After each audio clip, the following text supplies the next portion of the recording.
자, 이 글자는요, 없을 망자라고 하는데요. 어떤 의미냐? 자, 여기에 있는 게 그물의 모양에서 온 글자예요. 자, 그물이 있고 이 글자는 망할 망자죠. 자, 그물이 망했다는 얘기는 뭐냐면 그물 안에 있는 그 실들이 찢어진 거예요. 그럼 물고기를 잡은 물고기가 있겠어요? 없겠어요? 없겠죠. 그래서 없을 망자예요. 그래서 우스갯소리로 이런 말 많이 하죠. 자, 그물이 다 찢어져서 물고기를 잡으려고 했는데 물고기가 잡히지 않았습니다. 물고기가 있기 없기. 네, 없기. 그래서 없을 망자라고 기억하시면 되겠고요. 자, 다음 글자 볼까요? 자, 이 글자는 그물 망자가 돼요. 방금 전에 이 글자 없을 망자라고 했었죠. 자, 없는 이유가 왜 그랬어요? 그물에 있는 실이 다 끊어졌기 때문에 물고기가 없다라고 했었죠. 근데 옆에 뭐가 있어요? 실이 있죠? 실로 다시 엮어주는 거예요. 엮어주면 다시 뭐가 만들어져요? 그물이 만들어지죠. 그래서 이 글자는 그물망자라고 기억하시면 되겠고요. 자, 이 글자는요, 이어맬 개자라고 합니다. 자, 배다. 실이 베어졌으면 끊어졌죠. 버려요? 아니죠. 다시 어떻게 해야 돼요? 이어서 매서 써야 되겠죠. 이어맬 개자라고 보시면 되겠고요. 자, 다음 글자 볼까요? 자, 이 글자는요, 낮을 빗자예요. 신분이 낮다라고 보시면 되겠고요.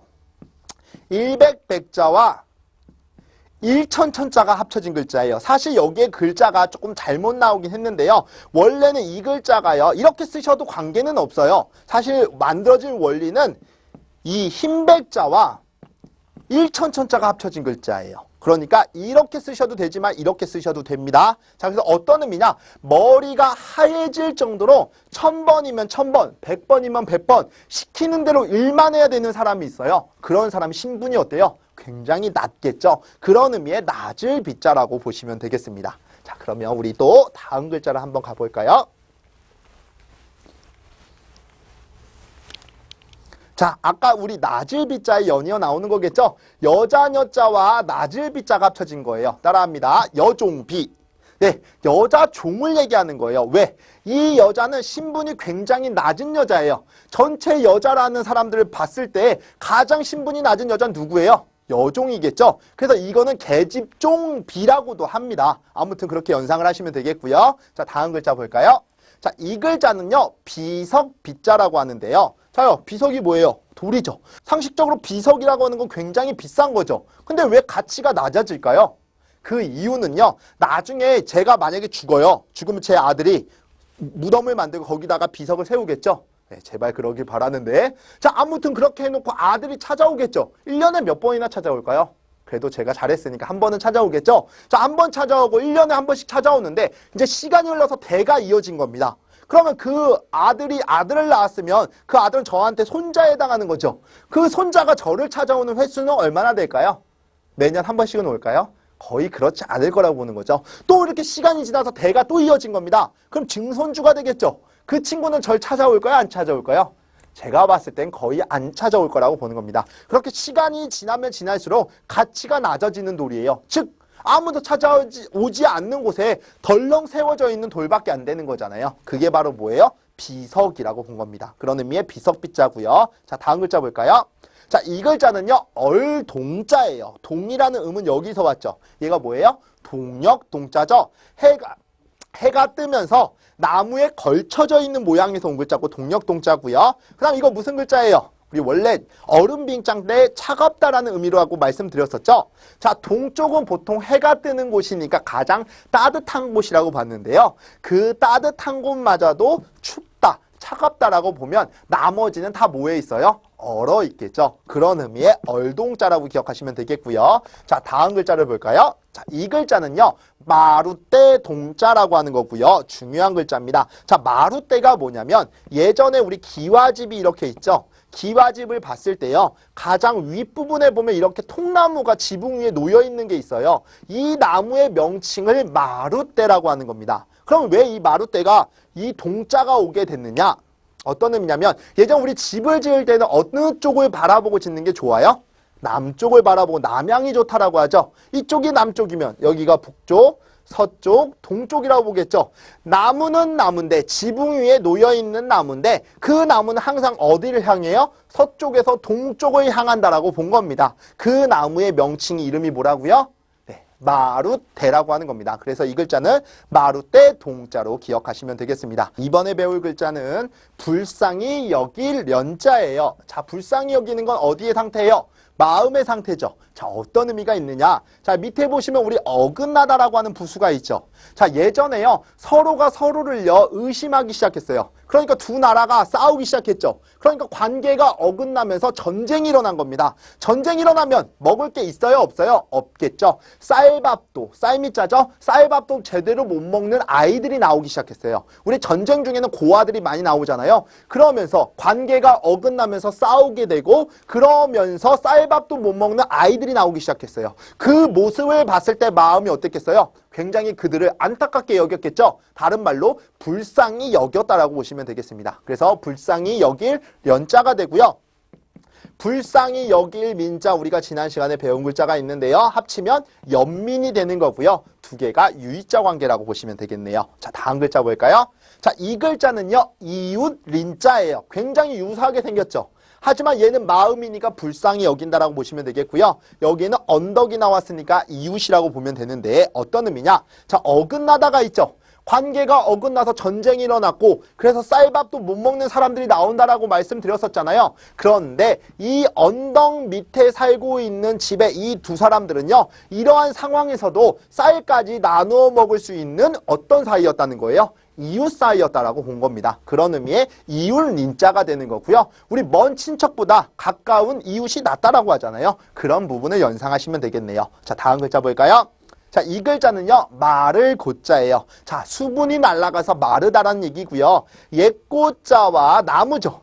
옛 나무, 즉 오래된 나무라고 보시면 돼요. 나무를 싹둑 베어다가요. 오랫동안 방치했습니다. 그 옛날에 베어놨던 나무, 수분이 다 날아가 버렸겠죠. 나무가 어떻게 돼요? 바짝 마르겠죠. 마를 고자라고 보시면 되겠고요. 자, 다음 글자 볼까요? 자, 이 글자는 목욕할 목자예요. 자, 여기 보시면 물이 있죠. 그 다음에 나무가 있죠. 나무로요. 욕조를 만들어 놓고 그 안에다 물을 받아요. 그 다음에 하는 게 뭐가 있겠어요? 목욕을 하겠죠. 목욕할 목자로 기억하시면 되겠고요. 자, 다음 글자 또 가볼까요?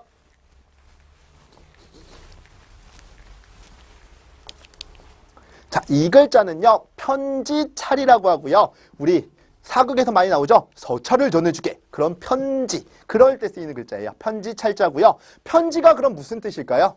흔히 우리가 생각하는 건 종이에다 막 적는 것들을 편지라고 생각하는데요. 사실 소식이나 어떤 안부를 전하는 거면 종이가 아니어도 관계없다라는 거예요. 그게 편지예요. 예를 들면 제가 종이가 없어요. 그래서 어떻게 했어요? 제 신발에다가요. 글을 적어가지고 보냈습니다. 이게 편지가 될 수도 있다는 거예요. 즉 예전에는 종이가 없던 시절에는 뭐에다 썼어요?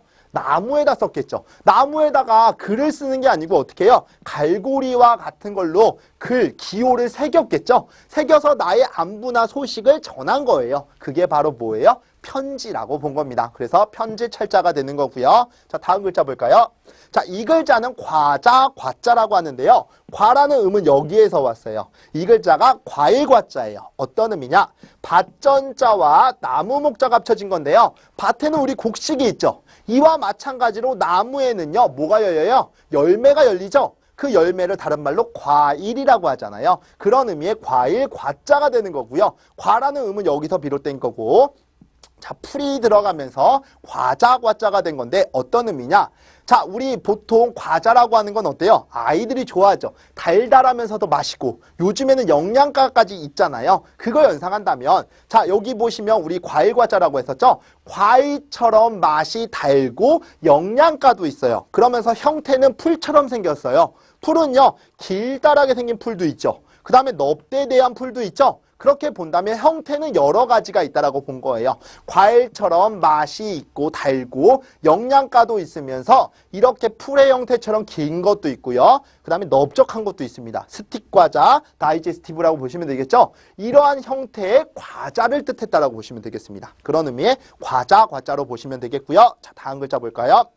자, 이 글자는요. 자랑할 과자예요. 여기다 보일 시자 쓰면 뭐가 돼요? 과시가 되는 거겠죠. 자, 어떤 의미냐? 여기 보시면 이 글자는요, 움켜쥐다라고 기억하시면 돼요. 움켜쥐다라고 붓으로 연상하시면 되는데 어떤 의미냐? 자, 우리가 이렇게 팔소매라고 보면 거기에 손이 나와 있는데 무언가를 여기에다가 쥐고 이렇게 뒤로 잡고 있는 모양이에요. 그런 의미에서 움켜쥐다라고 보시면 되는데 자기가 움켜쥐고 있는 그 하나가 세상에서 가장 크다라고 말하는 거예요. 지금 자기가 갖고 있는 그 이 하나가 제일 세상에서 좋은 거래요. 그러니까 이 사람이 지금 뭐 하고 있어요? 자랑하고 있는 거죠. 그런 의미의 자랑할 과자로 기억하시면 되겠고요. 자, 다음 글자 볼까요? 자, 이 글자는요, 공교할 교자라고 하는 건데요. 공교하다가 뭐냐? 그냥 쉽게 이야기하면 교묘하다라는 의미랑 비슷해요. 그래서 어떤 의미를 있느냐?